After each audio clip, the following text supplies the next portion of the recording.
Olá, boa tarde. É um prazer começar a nossa primeira live ao vivo, obviamente, aqui com você pelo Facebook do E-Investidor, pelo Facebook do Estadão. Eu sou o Márcio Croin, editor-chefe do E-Investidor. Espero que vocês estejam seguindo, curtindo, compartilhando e, obviamente, lendo todas as matérias, reportagens e textos que a gente coloca no nosso site diariamente. Hoje, nessa live, é uma live especial, a gente vai falar como proteger o seu dinheiro neste momento de crise, e a ideia aqui é trazer, a gente trouxe para esse bate-papo duas pessoas, dois especialistas da agroinvestimentos, o Ricardo França, que é o analista, vai falar tudo para vocês de investimento, e o Eduardo Medeiros, que é o educador financeiro, para falar tudo como você pode se educar nesse momento, que é um momento muito importante. Então, quero começar dando um grande abraço aí para o Ricardo. Ricardo, tudo bem? Tudo bom, Márcio? Obrigado. Boa tarde, pessoal. Obrigado aí pela audiência. É um prazer estar participando aqui dessa live, dessa transmissão. E vamos lá trocar bastante ideia hoje. Acho que vai ser um programa bem legal. Bom, Eduardo, tudo bem com você aí? Tudo certo, graças a Deus. Obrigado pelo convite. Estamos prontos também para bater um grande papo. Bom, como vocês podem ver e acompanhar, estamos aqui no home office, todo mundo, né? Todo mundo isolado, mas nem por isso deixando de dar informação, passar conhecimento e trocar bastante ideia com vocês. Os comentários estão abertos, mande suas perguntas que eles vão ter o maior prazer em responder. E para a gente começar esquentando o nosso bate-papo aqui, eu quero começar perguntando para o Ricardo, para ele fazer um balanço aí da Bolsa, né? No primeiro trimestre, que foi fechado ontem, dia 31, a Bolsa acumulou uma queda de menos 37%, o pior trimestre desde a criação do indicador lá em 1968, o que assustou muitos investidores. Ricardo, qual o balanço que você faz aí para todo mundo desse período tão difícil para o investidor e para a Bolsa brasileira? Claro. Bom, eu acho que os números eles dizem muita coisa, né? Quando a gente fala aqui de uma queda de 37% do Ibovespa, que é o principal índice do mercado de ações no Brasil, isso por si só já mostra toda a preocupação dos investidores. É importante falar que essa queda do mercado de ações, ela não aconteceu aqui só no Brasil, é um movimento global de aversão ao risco, e esse termo é um termo muito usado no dia a dia de nós que trabalhamos com o mercado de ações, né, que a aversão ao risco nada mais é do que o investidor vende ativos que são mais arriscados e procuram os ativos que são mais defensivos. Então, nesse mesmo período, esse primeiro trimestre do ano, em que vimos uma queda de 37% do Ibovespa, a gente viu também um avanço de quase 30% do dólar. Eu estou olhando aqui em tempo real, hoje o dólar está subindo de novo, né, já acumula uma alta de 30% frente ao real. Também é importante falar que o dólar está subindo frente às principais moedas globais, então esse é um movimento global, os investidores buscando o dólar como uma moeda considerada mais segura. A gente viu também um movimento de apreciação significativa nos preços do ouro, que também é um ativo que mostra resiliência, né, que é procurado pelos investidores, e basicamente o que a gente está vendo é uma preocupação com todos os impactos do coronavírus. Acho que, enfim, é um assunto que todo mundo está lidando, né? É um problema pelo aspecto social, é um problema seríssimo pelo aspecto da saúde das pessoas e, obviamente, é um problema seríssimo pela ótica da economia. Então, a gente começou lá com o surto da pandemia, né? Ela começou na China, se espalhou rapidamente pela Europa, América do Norte, Estados Unidos, chegou, infelizmente, na América do Sul, no Brasil, na África. Então, acho que o mundo inteiro passando por esse mesmo problema e óbvio que isso tem um impacto muito importante na economia, né? A gente não pode menosprezar os impactos do coronavírus na economia. A gente viu a China ficou paralisada durante várias semanas, a Europa com países muito importantes paralisados, Estados Unidos com a sua economia paralisada por pelo menos algumas semanas à frente ainda deveremos ter, e aqui no Brasil não é diferente, não estamos numa ilha, também estamos sendo afetados pelo coronavírus, no dia a dia da população, a maioria das pessoas que podem, né, estão em casa, isso é óbvio, que vai penalizar a economia, penaliza serviços, penaliza comércio, restaurante, e a Bolsa ela é um instrumento que reflete todo esse cenário de piora da economia. É uma crise passageira? A gente acredita que sim, a gente entende, a gente não sabe a extensão do problema, né? Se a gente vai ter que ficar com a economia congelada, parada durante mais 1, 2, 3, 4 semanas, o tempo dirá, mas o fato é que hoje a gente tem um problema muito sério que de fato penalizou os investimentos. Em contrapartida a todo esse cenário ruim e preocupante, a gente tem também um movimento global, e aqui falando do lado da economia, né, que é o nosso objetivo, falar de investimentos, falar de economia, a gente vem observando os principais bancos centrais, os governos do mundo inteiro, tomando uma série de medidas. Claro, todo mundo correndo atrás do lado da saúde, que é o que mais importa, sem dúvida alguma, mas olhando também para o lado da economia. Então, vou trazer aqui alguns exemplos. Por exemplo, aqui no Brasil, tivemos o Banco Central cortando taxa de juros. A Selic foi para 3,75 e com clara possibilidade de novas reduções à frente. A gente viu o Conselho Monetário Nacional tomando medidas como redução do compulsório para os bancos, abrindo linha de crédito específica para a folha de pagamentos de pequenas e médias empresas, medidas buscando a proteção do emprego, medidas buscando a liquidez do sistema. Liquidez, entenda-se, dinheiro circulando na economia, para que menos empresas sofram, para que menos empresas quebrem e para que o investidor também consiga, de alguma forma, proteger o seu capital. Então, isso aconteceu no Brasil e acontece lá fora também.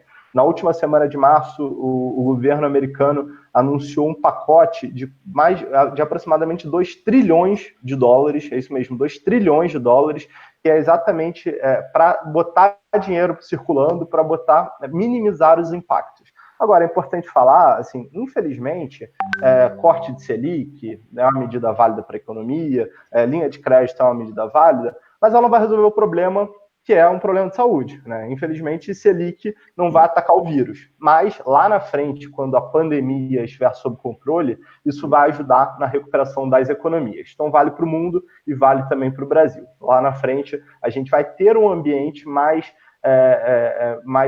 propício para uma recuperação gradual e mais consistente das principais economias do mundo. Diante dessa dificuldade toda que o Ricardo começou comentando, né, explanando para a gente, eu queria bater com você, Eduardo, a história do investidor brasileiro, do pequeno investidor que começou a entrar no mercado de uma forma muito mais acelerada nos últimos 2 anos, né, e até não respeitando alguns limites, né, entrando na renda variável com muita força, esquecendo da renda fixa.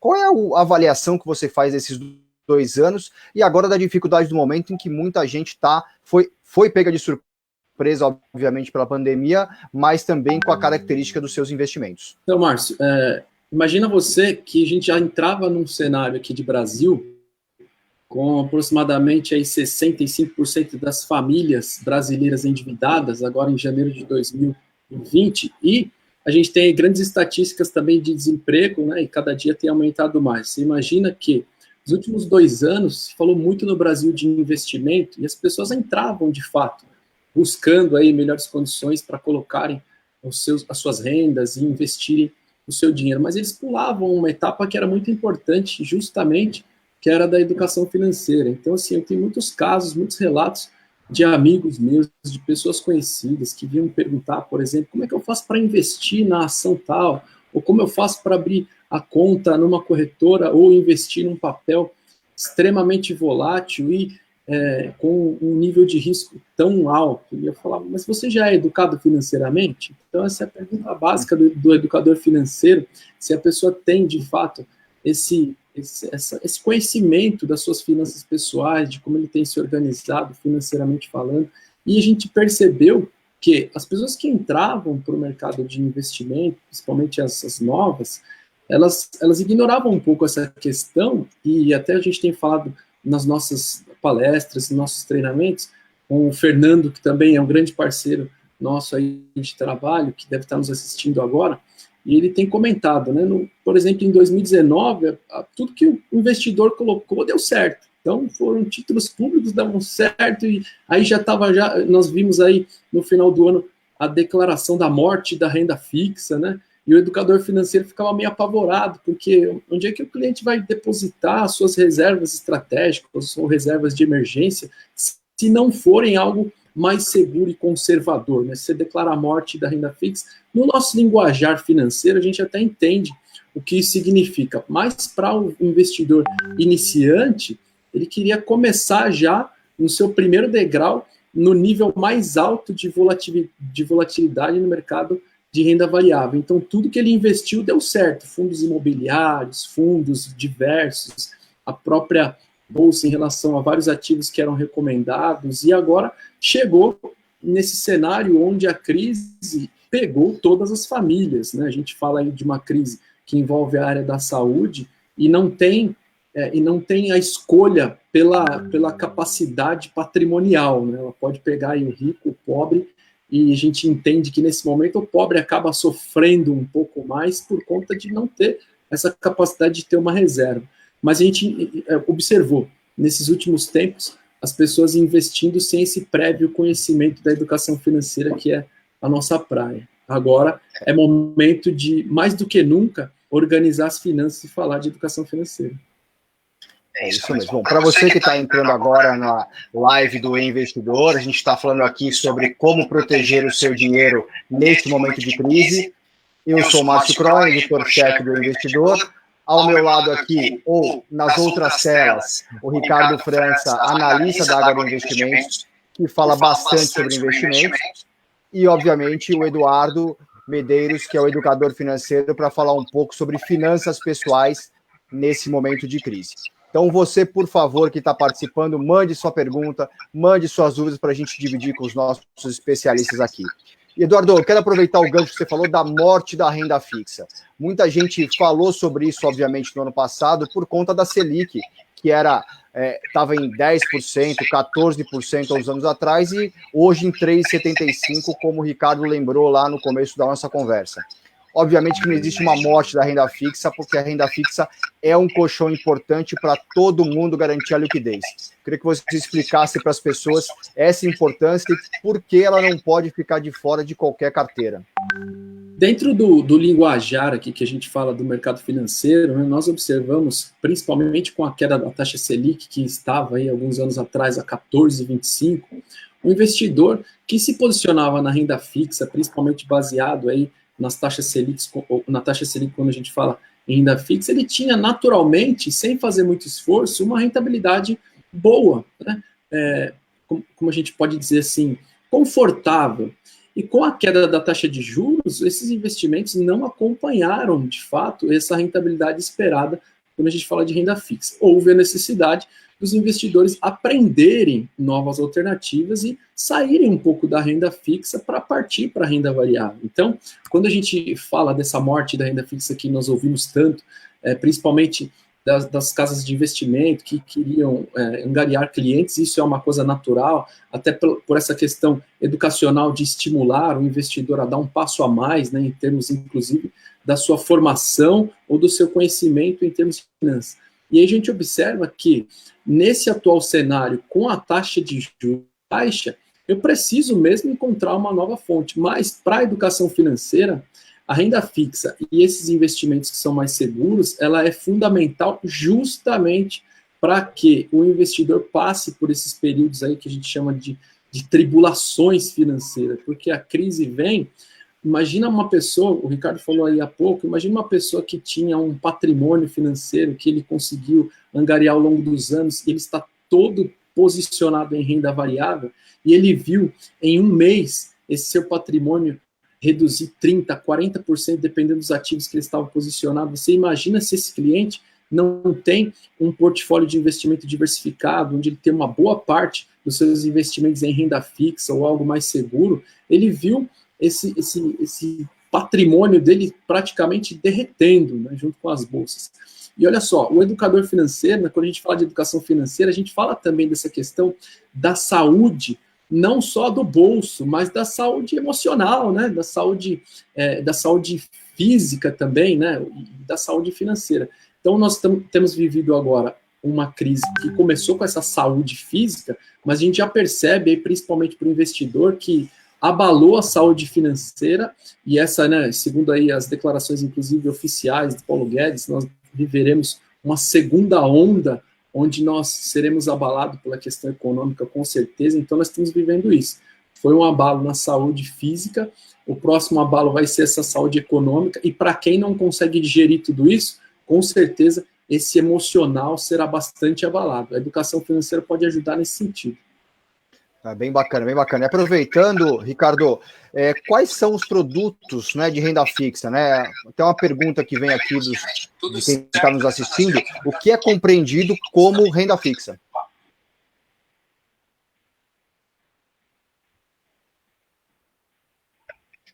Tá bom. Eu acho que é um ponto super importante explicar isso de uma maneira muito eficiente, que a importância da renda fixa para o investidor quando ele olha o seu portfólio como um todo, porque eu dei o exemplo aqui, né? Imagina um investidor que estava muito concentrado na renda variável, como ele não está extremamente estressado vendo o seu patrimônio derreter em 30%, 40%, e isso a gente está falando aqui de 4, 5, 6 semanas, né? Foi um movimento muito rápido. Então, faço as minhas palavras também, reforçando isso que o Edu falou, a importância da renda fixa. E qual o grande charme da renda fixa aqui? É uma preservação de capital, acima de tudo, com uma rentabilidade que é ainda interessante para o investidor no médio e longo prazo. Assim, é óbvio que muito investidor fica lá com aquele saudosismo. Anos atrás, a gente brinca muito, né, do 1% ao mês, né, era fácil ter aquela rentabilidade na renda fixa.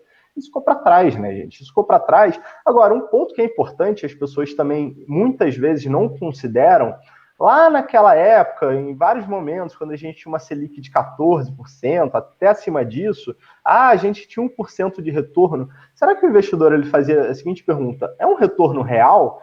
Eu acho que não, porque na época também a gente tinha uma inflação de 10%. Quer dizer, então o ganho real, ele era pequeno também, não era um ganho real de 14%. Então, isso é legal explicar também, Ricardo. Também passa por essa percepção do que, de fato... É legal explicar o que é o ganho real, né? Muita gente que está nos acompanhando talvez não entenda, né? A própria Evelyn Malvares, que fez a pergunta, talvez não entenda o que é o ganho real, né? Que é o desconto da taxa que você ganha mais a inflação. Explica um pouquinho para o pessoal como que funciona isso, para todo mundo entender que é o poder de compra que ela vai continuar mantendo. Exatamente. Eu vou explorar esse tema porque eu acho que é importante, sim.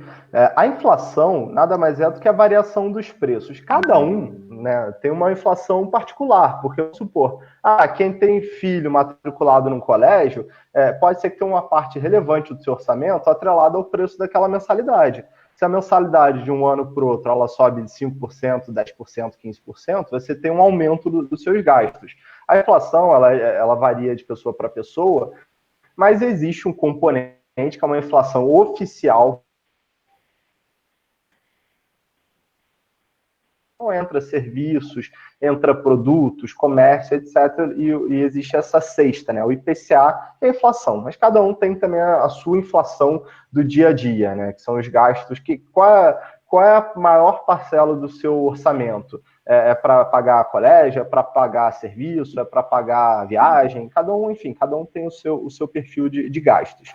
Então, quando a gente tinha lá esse retorno da renda fixa de 14%, essa cesta de preços, né, medida pelo IPCA, ela em vários momentos estava rodando acima dos 10%. Então, vamos fazer uma conta simples aqui, mas você tinha 14 de ganho bruto por ano e você tinha uma inflação de 10 também, bruto, arredondando, o seu ganho real, o quanto de fato o seu dinheiro estava valorizando em termos reais, era de 4%, 3,5%.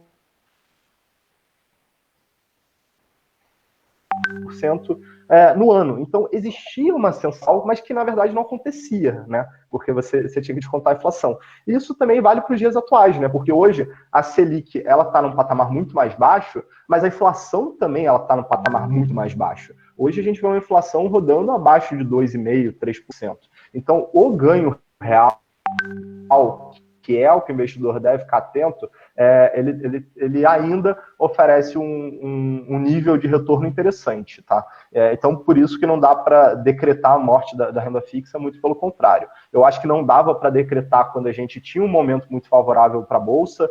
Também pode parecer falar, agora é fácil falar da renda fixa, né? Não.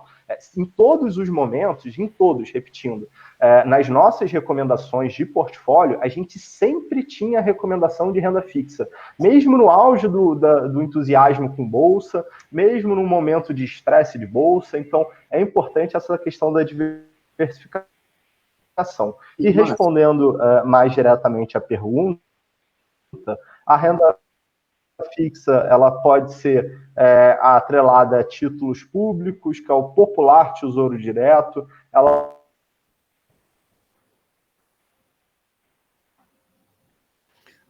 A gente está com um probleminha na conexão do Ricardo. Eu vou passar a bola para o Eduardo aqui. Eduardo, dá para a gente fazer um passo atrás e fazer com que as pessoas reflitam sobre a sua educação financeira e comecem a pensar nesse seu perfil de risco? Márcio, com certeza. O que a gente fala assim, na questão da educação financeira, entendendo todas essas estratégias onde a gente consegue fazer uma leitura de um cenário macroeconômico, onde nós analisamos o que é inflação e a gente discute bem essa questão de rentabilidade e do juros real, né, que é ocasionado aí pelo desconto que acontece com a inflação. Na educação financeira, a gente tem uma estratégia bem interessante, porque quando uma pessoa ela consegue fazer a organização dos seus gastos ali, pessoais, familiares, enfim, da sua rotina mensal, em termos da sua saúde financeira, ela consegue, vamos dizer assim, amenizar os efeitos, inclusive da inflação, porque se ela tem o controle de todos os seus gastos, ela tem, apesar de identificar que existe o indicador oficial da inflação, ela tem como fazer esse monitoramento da sua própria inflação. Então, o que seria essa inflação que impacta o nosso orçamento mensal? Se os gastos do meu mês atual, eles estão condizentes com aquilo que eu tenho recebido de receita, e se para o próximo mês eu vou aumentar essas minhas despesas. Então, se eu não tenho essa percepção de aumento, apesar de que a cada vez que eu vou no mercado, eu percebo lá na gôndola ou nas prateleiras o aumento do preço, mas eu tenho a opção de não ser, vamos dizer assim, entre aspas, influenciado pela inflação oficial, se eu for educado financeiramente. Então, eu consigo, inclusive, otimizar o meu potencial dos rendimentos do meu investimento. Tá? Então, eu não me preocupo tanto com essa questão de investir, porque eu tenho muito bem controlado as minhas despesas mensais. Então, isso também é algo muito interessante quando a gente destaca que cada um sente os impactos da sua própria inflação. Boa, boa. Bom, estamos chegando quase a 25 minutos de conversa, o tempo passa rápido quando a conversa é boa. Só relembrando, eu sou o Márcio Croin, editor-chefe do E-Investidor, ao meu lado aqui nessa conversa para falar sobre como proteger o seu dinheiro neste momento de crise, o Ricardo França, analista da Ágora Investimentos, o Eduardo Medeiros, educador financeiro da Ágora Investimentos. Faça sua pergunta, faça como a Kátia Sereno que pergunta: Ricardo, você acredita que os movimentos para a retomada terão essa mesma rapidez do que aconteceu ali na queda? Quando eles devem começar a acontecer? Ótima pergunta, acho que é uma pergunta muito propícia para o momento. Eu acho que, infelizmente, não. Eu acho que a recuperação ela é uma recuperação gradual. A gente ainda não sabe nem o tamanho do estrago, vamos dizer assim, né, que o coronavírus vai causar nas economias. A gente, claro, tem uma sensibilidade, até porque todo mundo está sendo afetado de alguma forma, né, na sua rotina, então a gente sabe que o comércio é fechado, etc, etc, mas a gente não sabe o tempo da paralisação, então a gente não consegue nem fazer um balanço da extensão do problema no curto prazo. A recuperação, ela deve ser uma recuperação gradual e que vai levar alguns meses. Então, o que a gente tem conversado muito lá com os economistas da Ágora, do banco, com pessoas de mercado, que é sempre importante, né, a gente ouvir as diferentes opiniões, é um movimento de recuperação gradual e acredita-se, pelo menos até com as informações que a gente tem hoje, né, o cenário a gente está vivendo dia após dia, né, mas que o segundo semestre do ano já deve ser melhor do que o primeiro, obviamente, né, espera-se que segundo semestre a gente já esteja em plena atividade normal, né, nas nossas rotinas, mas a recuperação ela deve ser gradual, porque infelizmente um dos impactos que a gente deve ver com essa crise, né, do coronavírus é aumento de desemprego. Então, para serviço, você deve ter aumento de inadimplência. São vários indicadores que eles vão penalizar a economia e eles demoram um certo tempo para recuperar. Então, acho que a economia real ela volta de forma gradual e, para investimento, acredito também no movimento gradual de recuperação. Então, hoje, assim, e trazendo para a Bolsa caindo 30% em um mês, você acha que a Bolsa vai subir 40%, 50% em um mês? Eu acho pouquíssimo provável, tá? Eu acho que os movimentos eles vão ser graduais ao longo do tempo, à medida que a gente tenha um processo de normalização da economia, e lá na frente a gente vai poder, se Deus quiser, olhar para todo esse cenário caótico que estamos vivendo e deixar isso no livro da história, claro, com todos os aprendizados. Então, eu acho que vai ser uma recuperação gradual que vai levar alguns meses. E aí, Eduardo, aproveitando, se a gente pegar um pouco da economia comportamental, as pessoas sempre ficam em dúvida nesse momento, né? Se é para uma oportunidade de comprar ou uma oportunidade de poupar. Como que a gente pode explicar para elas? Então, para aquele investidor que sabe o que está fazendo, é sempre a minha pergunta, e essa é uma pergunta bastante recorrente, né? O pessoal chega e fala assim, e agora, eu vou investir aonde?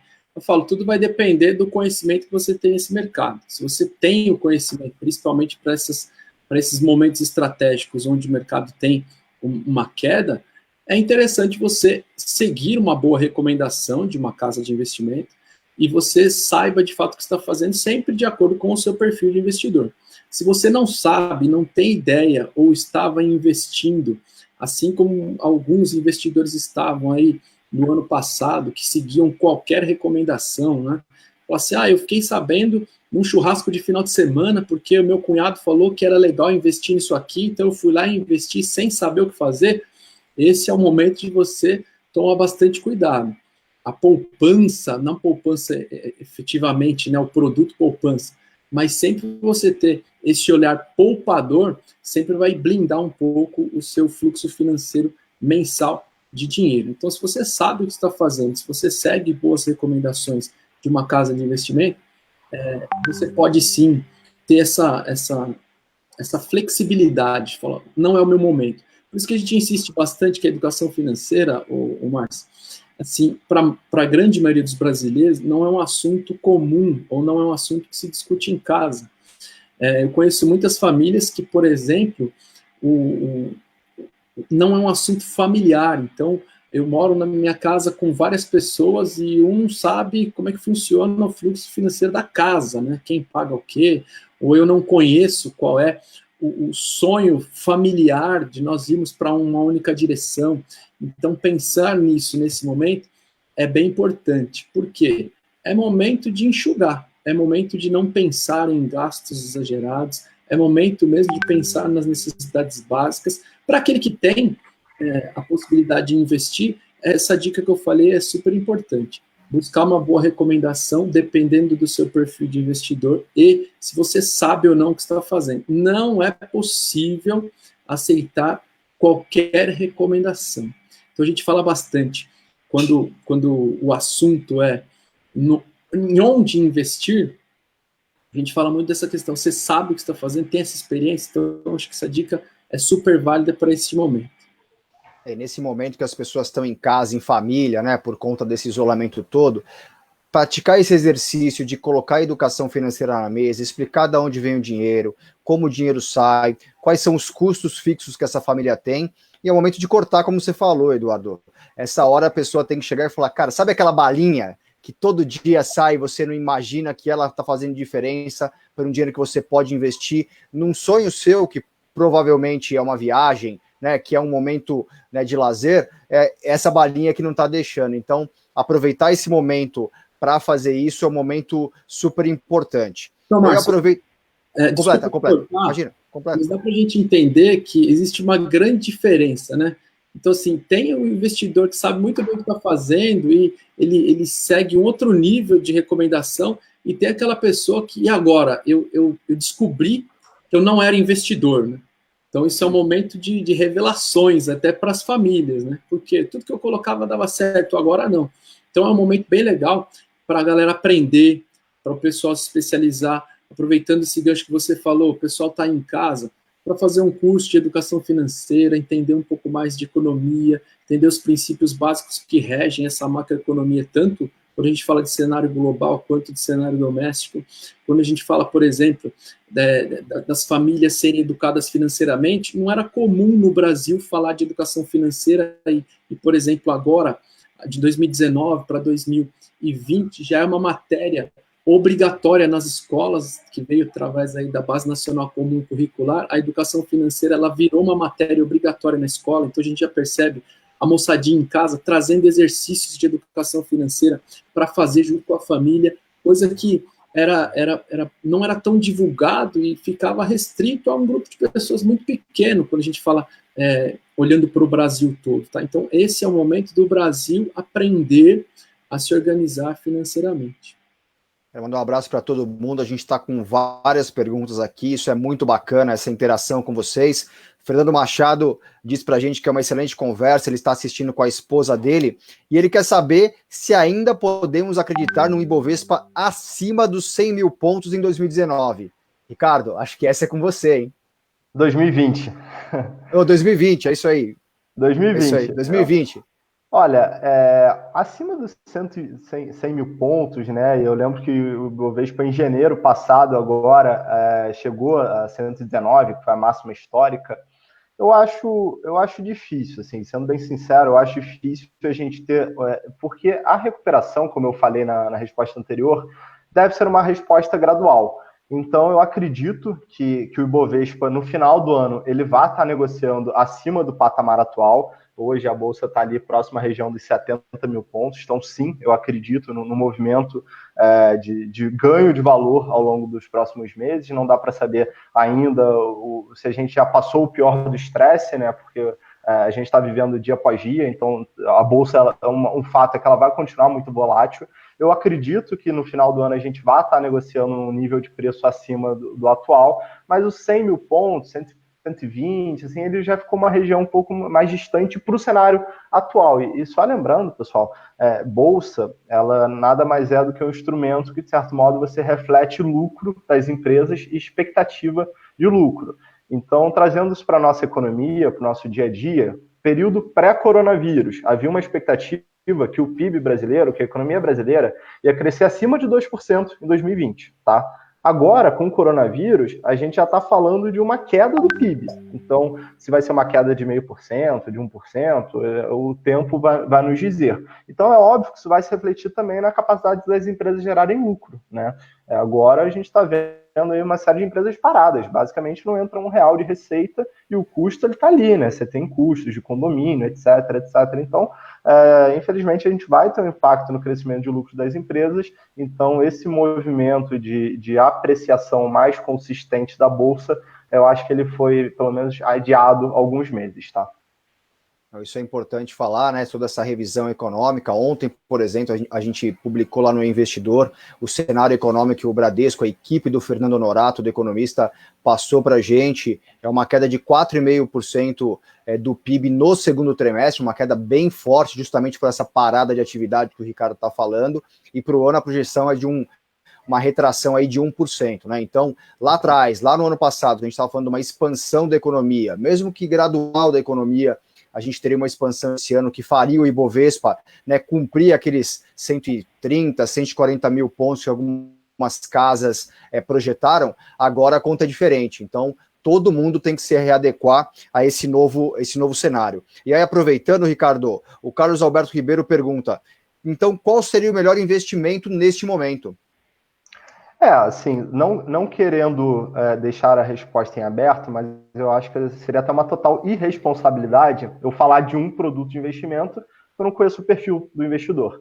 Então, vou falar que, olha, a Bolsa pode ter um potencial de reação muito boa e for um investidor conservador, eu vou estar cometendo uma irresponsabilidade, tá? Então, eu acho que existe espaço para recuperação da Bolsa, como eu comentei, mas é muito importante, de novo, a história do perfil do investidor. E até pegando um gancho que o Edu estava comentando muito bem, nessa história da educação financeira, do planejamento financeiro, quando o investidor está desenvolvendo o perfil de risco dele, qual quanto que ele tolera de risco, ele deve responder uma pergunta e eu acho que às vezes as pessoas têm dificuldade em responder, que é a seguinte: qual é o seu objetivo com o investimento? Porque muita gente vai falar assim, meu objetivo com o investimento é ganhar dinheiro, né? Eu vou botar 100, daqui a X tempo eu vou tirar 200, 300, 400. Eu acho que isso não responde absolutamente nada. Objetivo, ele está muito ligado ao seu objetivo de vida. Então, se você me falar, não, eu tenho um objetivo de poupar um recurso para ter uma aposentadoria mais tranquila, no longo prazo, você vai ter um produto adequado. Se você falar, eu tenho um objetivo do ano que vem, fazer uma viagem, trocar de carro, etc., você também vai ter um produto adequado para, enfim, fazer frente a essa necessidade, esse objetivo. Então, isso é muito importante na tomada de decisão, e o investidor, ele até deve separar os objetivos em caixinhas, né? Vamos pensar assim, eu estou aqui no início do ano, eu tenho uma vontade daqui a um ano, no final do ano, quem sabe, trocar de carro. Será que a minha alocação vai ser na bolsa, que é um ativo de risco, né? Será que no final do ano a bolsa vai estar mais valorizada ou menos? A gente tem menos visibilidade. Talvez um produto de renda fixa com um vencimento adequado para aquele período seja mais indicado. Então, eu acho que o investidor, o primeiro exercício, assim, qual é o objetivo? Eu estou juntando o dinheiro que eu quero daqui a pouco fazer um investimento, comprar uma casa. Tudo bem, mas assim, às vezes é o sonho de uma família, você não pode botar esse sonho no mercado de renda variável, ou pelo menos não a maior parte dele, né? Então, é muito importante ter essa noção de objetivo, que isso, quando você conseguir responder a pergunta do seu objetivo, eu tenho certeza que a pergunta do melhor investimento ela vai vir muito mais fácil.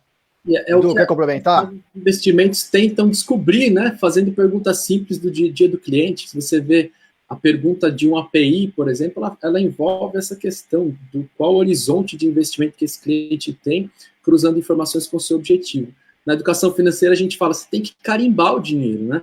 Estou juntando dinheiro para quê? Como o Ricardo falou, estou só juntando. Não, ele tem que ter um carimbo. Esse dinheiro aqui, que é meus 5%, meus 10%, meus 20%, é para determinado objetivo específico. A gente fala muito da questão de realizações de sonhos no curto, médio e longo prazo. É possível você fatiando as suas rendas nessa questão aí de horizonte. Muito lembrado. E completando aqui só eu ia chamar de detalhe, mas não é detalhe, porque é super importante. A questão do prazo, ela vai interferir também até na questão do imposto de renda. Então vamos supor que assim, eu tenho um perfil um pouco mais conservador, eu fico confortável na renda fixa, eu tenho menos susto no meu dia a dia.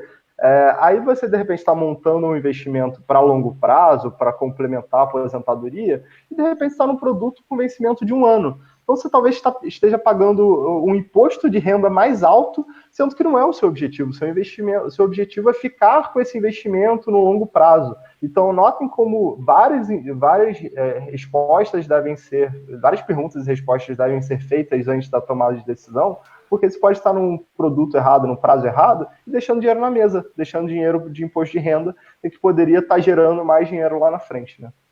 Isso é um ponto bem importante que você colocou, Ricardo, que são os custos envolvidos no investimento, né? Tem que pensar justamente nisso. O imposto de renda varia de 22% para 15%, dependendo do prazo aí. Então, se a pessoa realmente não ficar bastante atenta, é muito dinheiro que ela deixa na mesa, e por um erro estratégico, né? Não é um erro, né, da alocação que ele, obviamente, que ele pedia, mas é um erro estratégico de pensar qual o objetivo dele.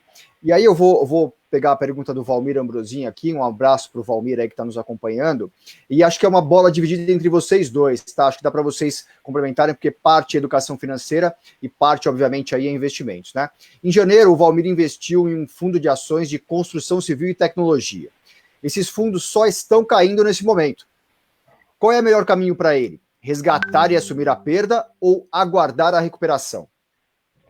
Tá, eu vou começar aqui, Edu, dando a minha humilde opinião. Você começa, essa é uma bola realmente dividida, né, Ricardo? Essa é. Mas é uma pergunta boa, porque não só uma pergunta boa dele, eu acho que ela vai responder muita gente, né? Não só em fundo de ação, mas em diferentes produtos. Primeiro, quando o investidor ele escolhe um produto, e isso acontece muito, infelizmente, assim, eu estou num fundo de construção civil e tecnologia. Eu não conheço esse fundo, tá? Não sei qual é que ele está investindo, mas é legal saber o máximo de detalhes possíveis sobre aquele fundo. Qual é o objetivo, qual é a característica das empresas que ele investe? Será que são empresas de início de operação, startups? Será que são empresas já maduras, que já fizeram todo o seu investimento e agora elas estariam no momento de colher o fruto? Isso é importante. Mas falar um pouco aqui de forma maior sobre essa dúvida. Eu estou tendo prejuízo no meu investimento, será que eu tiro? Eu acho o seguinte, você, quando fez essa alocação, você estava pensando no horizonte de retorno de médio e de longo prazo? Se a resposta for sim, essa volatilidade, esse estresse de mercado, ele faz parte. Infelizmente, ninguém esperava o coronavírus, aconteceu, uma tragédia, acima de tudo, pela ótica da saúde, aconteceu. Você sacar esse dinheiro, resgatar esse dinheiro, você de fato estará realizando o seu prejuízo. Agora, se ele falar assim, não, mas eu tenho a maior parte da minha alocação nesse fundo, então talvez seja a hora de você reduzir a exposição para você reduzir risco. Agora, não, é uma estratégia diversificada, eu sei que esse é um produto de maior risco, eu sei e por isso eu tenho um percentual pequeno dentro do meu portfólio. Segura, analisa o fundo, analisa a característica, tenta conversar com o gestor. Normalmente os fundos divulgam cartas, né, falando da performance do fundo, explicando um pouco mais daquele cenário. Tenta entender o mais detalhado possível o que você está investindo e, se possível, se for um produto que você acredita na reação, segura um pouco, evite decisões precipitadas. A gente está num momento de muito estresse nos ativos, muito estresse. O mercado ele fica totalmente sem funcionalidade, né? Então tem papel muito barato, tem papel que estava muito caro e ficou menos caro. Então o mercado ele fica totalmente desgovernado, né? Fica muito volátil. Então decisões precipitadas nesse momento podem te levar a um prejuízo que talvez seja difícil você reverter ele alguns meses à frente. Então, muito cuidado com essas decisões precipitadas. E se você estava num investimento que a origem dele, o objetivo inicial, era dentro de um planejamento financeiro longo prazo, eu acho que não tem por que você sair desse investimento agora, tá? Edu? Perfeito. Márcio, assim, o Ricardo foi brilhante, inclusive certeiro nas colocações e de um cara que sabe muito do que está falando na sua praia aí.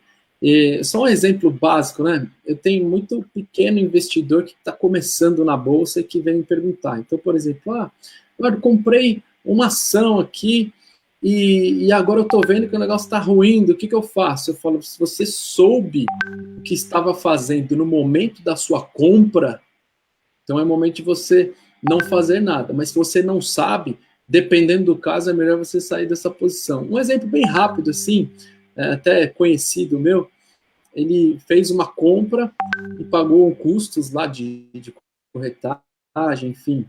E o custo da operação que ele fez, ela não conseguia ser assim, suficiente pelo ganho, né? Ou o custo foi maior do que o próprio investimento que ele fez em relação à perda. Então, nesse caso, é melhor nem mexer, nem fazer nada, porque ele já tomou prejuízo, né? Eu costumo falar justamente isso. Então, é algo que acontece muito frequente. Fala assim, mas eu nem sabia o que eu estava fazendo. Se você fosse educado financeiramente, você certamente já teria essa resposta, né? Que é uma pergunta que vem bem, assim, acompanhando esse não conhecimento do mercado do cliente. Não, muito bom. E o André Luiz Silva também, que nos acompanha aqui. Obrigado, André, um abraço para você. Ele faz uma afirmação que eu acho que tem um pouco de característica do que vocês falaram agora, mas é importante a gente comentar aqui. Agora é melhor hora de comprar e não vender, senão você perde dinheiro. É sempre assim? É um momento só de oportunidade? Vou começar aqui, Edu, se me permite. Eu fico muito preocupado quando a gente generaliza o tema investimentos, porque é óbvio que existem excelentes alternativas, excelente oportunidade, mas é óbvio que a gente está também no cenário de preocupação, de risco. Eu acho que quando a gente olha para a ação, eu até venho comentando assim, a ação fica barata. Tudo bem, mas se a ação está barata, tem motivo para isso, né? Às vezes você encontra boas oportunidades, fala assim, olha, o mercado está muito estressado, o mercado de ações de fato ficou com um preço mais interessante para aquele investidor que tem fôlego, que tem apetite ao risco, então de fato seria uma hora de entrar. Eu só não gosto muito de generalizar porque não quero passar a impressão, gente, comprem qualquer coisa, muito pelo contrário, é hora da gente reforçar a escolha do ativo, a escolha do instrumento. E só para finalizar aqui a minha parte, quando a gente está falando de bolsa, principalmente, por trás daquela ação, né, por instrumentos, tem uma empresa. Importante, é super importante que o investidor entenda aquela empresa, entenda o segmento, entenda as capacidades da empresa financeira, saúde financeira. Lembre-se, infelizmente, empresas quebram. A gente já teve N casos no Brasil, a situação foi piorando, a empresa entra em recuperação judicial e fecha as portas. Então, nesse momento, quero buscar uma ação, dá uma olhada no site de relação dos investidores da empresa, pega o último resultado da empresa, dá uma olhada na situação de caixa dela, dá uma olhada na situação de endividamento da empresa. Será que essa empresa está muito endividada? Essa dívida ela pode aumentar, né? Dado que a gente está num período de piora dos resultados. Então, são detalhes que o investidor tem que estar super ligado e pensa assim, será que essa empresa ela vai sentir mais ou menos durante o período de recessão? É simples, olha para o nosso dia a dia. Tem uma lojinha da esquina que está fechada. Será que essa loja está sentindo? Muito. Agora, será que seu serviço de telefonia está sentindo? Provavelmente menos, né? Todo mundo está se falando, todo mundo se comunicando. Então, tem essa sensibilidade de entender o resultado daquela determinada empresa vai sofrer mais ou menos. A empresa é sólida, a gestão é boa, a situação da liquidez é boa, de alavancagem, de endividamento. Então, são pontos importantes que o investidor deve olhar. Mas, no geral, eu concordo, eu acho que surgem boas oportunidades, sim, só muito cuidado na hora de escolher o veículo de investimentos, tá? Perfeito, fazer essa análise na questão dos fundamentos, né, da empresa, principalmente, é bem interessante. E, com a educação financeira, você faz a análise do seu fundamento também, né? Do jeito que você analisa uma empresa, como está o seu fluxo de caixa, como você, diante dessa crise, tem absorvido esse impacto. Porque se é algo de âmbito geral, como vai afetar o meu caixa? Para algumas pessoas, não vai afetar em nada, porque ela recebe lá o seu ganho mensal, o seu salário, enfim, para outras pessoas vai afetar demais. Então, esses fundamentos que o Ricardo falou, quando a gente olha numa empresa que eu vou investir, ele pode ser também considerado para olhar para a minha sustentação financeira durante o meu mês. Só dando um pitaquinho aqui na parte de recomendação, para quem não viu, não assistiu, o Ricardo fez um vídeo recentemente, está lá no YouTube da Ágora, falando das recomendações do setor elétrico. É um setor que sempre é tido como um setor defensivo na crise, pela previsibilidade de receita e tudo mais. Então, se você tem um pouco de curiosidade para entender o que ele fala com um pouco mais de profundidade, vai lá, assiste o vídeo, que é bem legal, né, Ricardo? É isso mesmo. Aliás, o convite, né, para os investidores conhecerem os nossos canais, né, o YouTube da Ágora Investimentos, porque tem muito vídeo legal, conteúdo legal, lives, etc. Então, acho que é um momento que está todo mundo repensando em planejamento financeiro. Acho que é um momento super difícil, a gente entende, mas é um momento também para a gente avaliar a situação, avaliar o cenário, as possibilidades. Está todo mundo em casa, conversem com a família, né, façam um planejamento. Eu acho que nesses momentos adversos também surge muita coisa boa, né? Então, boa, a gente está caminhando para o final aqui da nossa live, que está falando sobre como proteger o seu dinheiro neste momento de crise. Ricardo França, analista da Ágora Investimentos, o Eduardo Medeiros, educação financeira da Ágora Investimentos também, estão aqui conversando com a gente. E o Hélio Gold, ele faz uma pergunta aqui que a gente já até falou de algumas maneiras aqui diferentes, mas eu vou colocar para ele aqui. As casas de investimento estimularam e muito a renda variável. Muitas pessoas entraram, e qual é a sugestão para os que entraram? Eles devem esperar, ver o seu investimento derreter, mesmo sem ter necessidade do valor? É isso que a gente falou um pouquinho, mas acho que dá para vocês complementarem um pouco mais agora. Nós falamos há pouco sobre o investidor conhecer quem ele é e qual o seu objetivo e continuar seguindo as recomendações. Imagina que neste atual cenário, as casas de investimento, de recomendação, pararam de funcionar? Não, evidentemente que não. Justamente nesse momento, é o momento de buscar o profissional qualificado que vai dar, com certeza, as melhores recomendações, analisando esses fundamentos da empresa, que é o que estávamos falando aqui há pouco. Então, não há essa preocupação de parar de oferecer a renda variável, não. Muito pelo contrário. A gente estimula, mas sem ser de uma forma generalizada, como o Ricardo tinha falado há pouco. E assim, eu acho que o que o Edu falou, assim, é óbvio que a gente aqui está estimulando muito a questão do planejamento financeiro, da educação financeira, que é, sem dúvida alguma, fundamental. E assim, eu fico preocupado de verdade quando eu ouço esse tipo de questionamento que o Edu falou, assim, eu comprei tal ação, investi em determinado produto. Por quê? Porque me falaram num churrasco. Gente, às vezes eu fico assim, quando a gente vai fazer alguma compra, trocar de celular, trocar de carro, eu não entendo nada de carro, mas assim, muitas pessoas vão lá, jogam nos sites, procuram, veem opinião, entendem, procuram um especializado.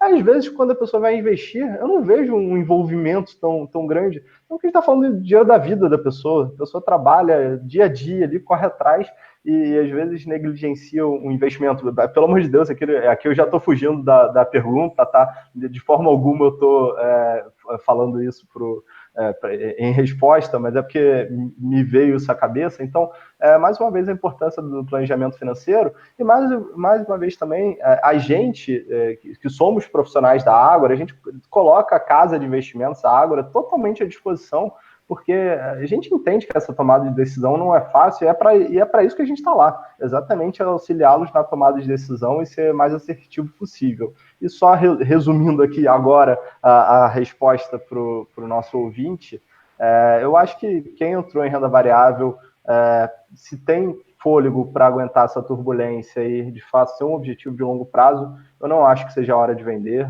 Por mais que o mercado ainda vá continuar muito volátil, em nenhum momento eu não acho que vai acontecer isso. A volatilidade ela vai estar presente nos próximos dias. Hoje, de novo, a Bolsa está caindo, então isso vai fazer parte do nosso dia a dia em renda variável, mas pensando nesse dia de amanhã, né, nesse potencial de recuperação da economia, das empresas, então eu acho que o investidor deve sim segurar uma posição. O que ele pode fazer, e isso é super saudável em qualquer momento, é olhar a carteira dele. Será que ele está na melhor carteira? Será que ele pode trocar ativos que ficaram mais descontados, ativos de melhor qualidade? Isso é um exercício que ele pode fazer sempre, né, independente do cenário. É isso, essa revisão tem que acontecer sempre, né? Um exercício bem estratégico, né, bem interessante lá no nosso site, na parte de insights mesmo, temos uma estratégia mensal que mostra, e aí quem sabe, quem entende da área de investimento sabe que se nós olharmos o histórico, né, do comportamento, de uma rentabilidade, ele não pode ser o único motivo para nós olharmos para o investimento futuro, mas nos dá uma boa base, né? Então, estamos aqui falando de princípios de educação financeira e também investimento, mas você olhando, por exemplo, as nossas carteiras, onde, inclusive, o Ricardo é um dos responsáveis pelas recomendações de carteira, quando a gente fala de análise fundamentalista, você olhar o nosso gráfico em comparação com a rentabilidade histórica, por exemplo, do Ibovespa, você analisando ali nos últimos 10 anos, todas as nossas recomendações de carteira estão superiores ao próprio desempenho do indicador. Então, é bem interessante, nesse momento, você se apegar e se aproximar de uma casa de investimento que tenha sólidos fundamentos para fazer uma boa indicação. É isso, essa é a dica final aí, foi ótimo. Gente, quero agradecer demais ao Ricardo, ao Eduardo, que dedicaram essa quase uma hora aqui para a gente, nesse papo bastante interessante sobre investimentos, educação financeira e sobre informação, né? O que o Ricardo falou ali, informação nessa hora é o mais necessário possível para que as pessoas consigam saber como investir, onde investir e por que investir. E lá no Investidor você vai encontrar toda a informação que você precisa para conhecer um pouco mais do mercado, saber como funciona a renda fixa, saber como funciona a renda variável, matérias curiosas, tudo que você precisar vai estar lá. Ricardo, obrigado, um abraço, viu? Obrigado, Márcio. Obrigado, Edu. Foi um prazer. Obrigado a todos vocês que participaram aqui da nossa transmissão e parabenizar também o canal. O Investidor está muito legal. Realmente, informação é tudo nesse momento. Então, parabéns pelos conteúdos e, mais uma vez, agradecer a todos que estão em casa nos assistindo. Estamos sempre de portas abertas lá na Agro Investimentos. Obrigado, pessoal. Valeu, Edu. Obrigado, galera. Obrigado aí por acompanhar e estamos aí sempre à disposição de vocês. Valeu, Márcio. Obrigado a você que também está nos assistindo. Se você estiver no Facebook do Estadão, vai até o Facebook do Investidor, curte, compartilha a página para você ficar sempre ligado no que está acontecendo. Lá no Twitter é @einvestidor, no Instagram Estadão Investidor e acompanhe tudo o que está acontecendo pelos nossos canais. Obrigado, um abraço, até a próxima. Valeu.